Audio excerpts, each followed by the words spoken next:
खुशामदीद नाज़रीन, देश भर में कोरोना वायरस के बढ़ते केसेस के चलते देश भर में लॉकडाउन लगने की खबरें गश्त कर रही है, जिसके चलते मुल्क भर की आवाम तशवीश का शिकार है। इसी के चलते सेंट्रल हुकूमत की जानिब से स्टेट हुकूमत के लिए नए गाइडलाइंस आए हैं, जिसमें सेंट्रल हुकूमत ने स्टेट हुकूमत को लॉकडाउन के बजाय कंटेनमेंट मेजर्स यानी मिनी लॉकडाउन लगाने की हिदायत दी है। जानेंगे मिनी लॉकडाउन में है क्या। कंटेनमेंट मेजर्स यानी मिनी लॉकडाउन में पहली चीज़ सख्ती से नाइट कर्फ्यू की अमलावरी, सभी shopping complexes, sports complexes, restaurants, bars, spas, gyms, swimming pools और सभी मजहबी मुकामात की तालाबंदी, समाजी, मजहबी, सियासी और किसी भी जमावड़े पर पाबंदी।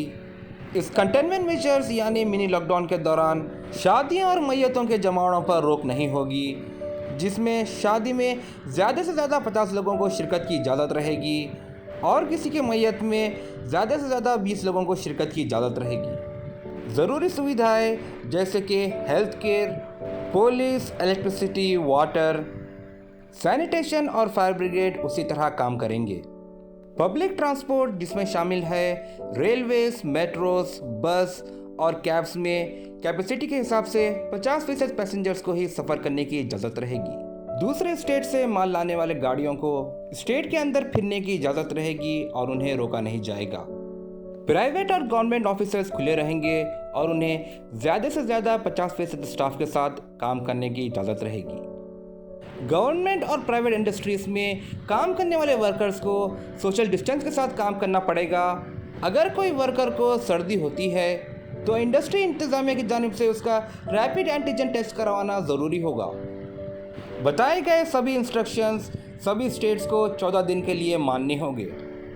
सेंट्रल हुकूमत ने स्टेट हुकूमत को इन चीज़ों के बारे में आवाम में शऊर बेदार करने की भी हिदायत दी है। कंटेनमेंट जोन्स और दीगर इलाक़ों में आवाम में शऊर बेदार और मैनेज करने के लिए community volunteers, ex serviceman, welfare societies और दीगर की मदद लेने की भी हिदायत दी है। कंटेनमेंट जोन के मामले में स्टेट गवर्नमेंट इलाके का कंटेनमेंट जोन उस वक्त बना सकती है जब इलाके में 10% से ज़्यादा कोविड केसेस या इलाके के हॉस्पिटल में 60% से ज़्यादा बेड्स कोविड पेशेंट से भरे हुए हो। हम आवाम को ये चीज़ बताना चाहते हैं कि आए दिन देश भर के कई सारे शहरों में कई सारे कोविड-19 केसेस रिपोर्ट हो रहे हैं और रोज़ कई सारे लोगों की मौत वाक़ई हो रही है। अगर इस बीच आप कोरोना से इन्फेक्टेड हो गए और इन्फेक्शन बढ़ गया तो दवाखानों में लाखों रुपए देने पर भी बेड अवेलेबल नहीं है। अगर आपका इन्फेक्शन कम हो और आप घर पर ही इलाज करवाना चाहते हो तो मार्केट में ऑक्सीजन सिलेंडर्स भी अवेलेबल नहीं है। इसीलिए हम आवाम से कह रहे हैं कि कोविड को हल्के में ना ले, एहतियात बरतें और हुकूमत की जानिब से दिए गए गाइडलाइंस को फॉलो करें।